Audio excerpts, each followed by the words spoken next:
Hello everybody, welcome back to the channel. Now POCO just launched their brand new X5 series, which consists of the X5 as well as the X5 Pro. In today's video, this one right here, we will be covering the POCO X5 Pro that I've actually been using for the past 2 weeks now. I will also be covering the X5 in a different video and you will be able to find the links down below. Right, so with that said, what is it about the POCO X5 Pro? What's new and what can you expect from this mid-range series? Well, let's find out. Now before I begin, it's worth mentioning that the X series is actually POCO's mid-range kind of line, and they also have the M for their budget line as well as the F for their flagship. So just to set your expectations straight, this is actually competing in the mid-range category. Alright, so what do we have here? Well, in terms of the design, I do find that the latest X5 Pro here comes with a lot of personality.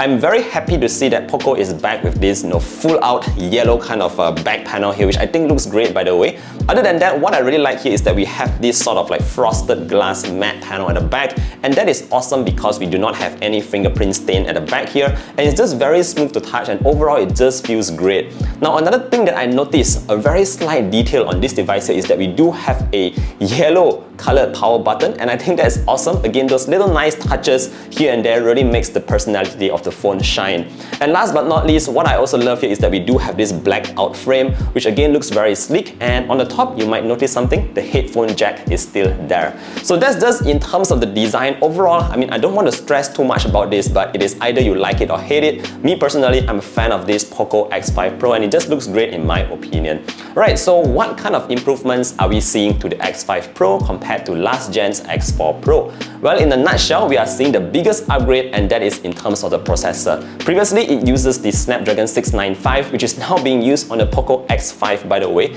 But on the X5 Pro here, we are using the Snapdragon 778G. We also have 8GB of RAM as well as 256GB of internal memory. The internal memory is unfortunately no longer expandable via microSD, so I'm not sure if you use a microSD card slot, but it's not available here.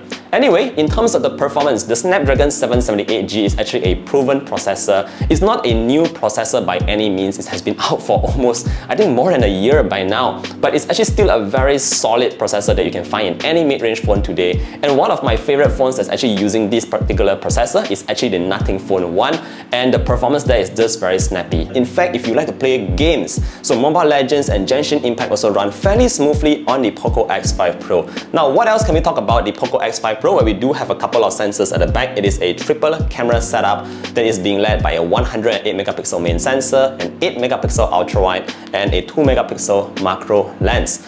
Okay, so the photos coming up from the POCO X5 Pro is actually quite alright. I noticed a couple of points here. First things first, I noticed that the saturation levels were actually quite saturated. It doesn't matter if you're taking photos during the day or during the night, it will always look very colorful, and I'm not sure if you like it, but some people actually do like it.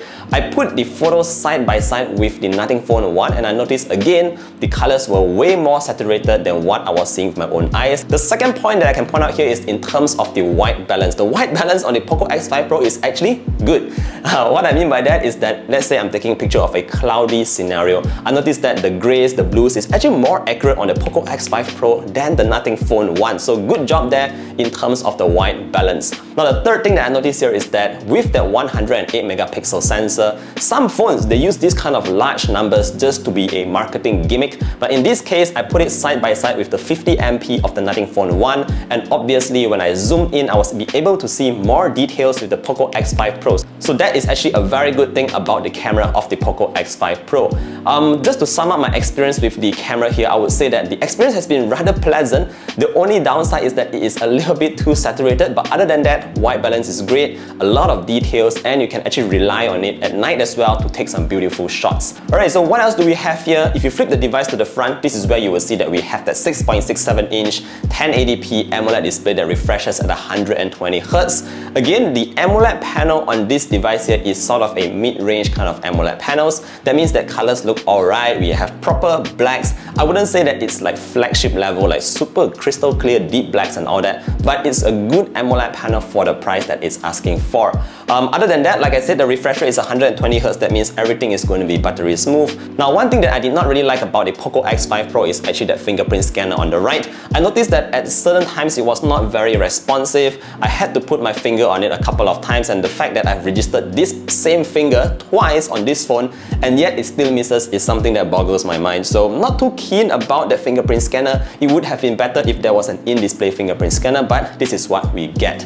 Another thing that I did not really like about the POCO X5 Pro is that although it launches with MIUI 14, which sounds like a great thing, but the downside here is that it's still running Android 12. Most phones today are already running Android 13, and I also noticed something, and that is there's a lot of bloatware pre-installed in the POCO X5 Pro. So that's something that I did not really like. As soon as I started off the phone, I saw MIUI 14, I was excited. Then I checked Android 12, my heart went down. And then I checked out a lot of bloatware, and it's just a little bit annoying here.